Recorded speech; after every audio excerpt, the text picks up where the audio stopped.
നിങ്ങൾ അറിഞ്ഞില്ലേ ഇവിടെ കലാപമാണ് ഗൈസ്. എനിക്കറിയാം മഴ ഗൈസ്, ഇവിടെ മൊത്തം കലാപമാണ് ഗൈസ്.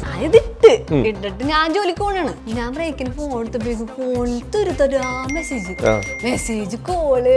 ഞാൻ എന്താ പ്രശ്നം നീ വയറിലാവണേണ് എന്ന് പറഞ്ഞു. കലാപം എന്ന് പറഞ്ഞാൽ എന്ത് കലാപമാണ്? അതിവിടെ അല്ല, അത് വേറെ സ്ഥലത്ത് നടക്കണേണ് എന്ന് പറഞ്ഞു. ഞാൻ നോക്കി കുറെ ആൾക്കാർ നിന്നെ വീഡിയോ ചെയ്തിട്ടുണ്ട്. ഞാൻ ചെയ്തിപ്പോ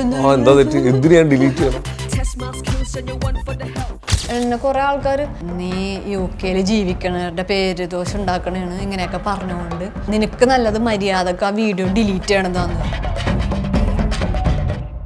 ആദ്യം ജോലിക്ക് പോയത് എവിടെയായിരുന്നു? ഒരു റെസ്റ്റോറന്റിലാണ് പോയത്. പാത്രം കഴുകലായിരുന്നു. അത് അവിടുത്തെ മറ്റേ കഴുകണ സാധനമല്ലേ, അത് ഇങ്ങനെയാണ് താഴ്ത്തോട്ടാ. നമ്മ ഇങ്ങനെ നിൽക്കുമ്പോ താഴ്ത്തോട്ടാ പാത്രം ഇതിലോട്ട് വെച്ചൊരു റെസ്റ്റ് ഇല്ല, കണ്ടിന്യൂസ് ഇങ്ങനെ കഴുകിക്കൊണ്ടേയിരിക്കണം. അതും ചൂടുള്ള പാത്രങ്ങൾ കൊണ്ടുവന്നിങ്ങനെ ഉണ്ട്. അവിടുന്ന് എന്തുകൊണ്ട് ഇറങ്ങി?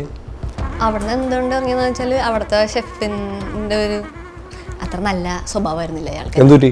എന്നോട് മിസ്ബിഹേവ് ആയിട്ട് പെരുമാറി.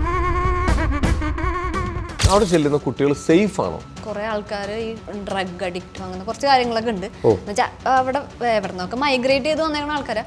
പക്ഷെ ഇവരൊന്നും നമുക്ക് രാത്രിയൊക്കെ ഇവര് വെറുതെ വന്ന് ഇടിക്കുക നമ്മുടെ അങ്ങനെയൊക്കെയാണ്. ലൈക്ക് ഇവർക്ക് ബോധമുണ്ടാവണ്ടേ ഫസ്റ്റ് തന്നെ, അതിന്റെ പ്രശ്നങ്ങളാ. പക്ഷേ ഇപ്പൊ പ്രശ്നങ്ങൾ ഉണ്ടെന്ന് ഞാൻ പറയുമ്പോ കുറെ ആൾക്കാർ പറയും അത് നീ നിക്കണ സ്ഥലത്തിന്റെ പ്രശ്നമാണ്. ഞാൻ ലണ്ടനിലാണ്, സ്ട്രാറ്റ്ഫോർഡ് അവിടെയാണ് ഞാൻ നിന്ന് പറഞ്ഞത്. അവിടെ ഉണ്ട് പ്രശ്നങ്ങള്.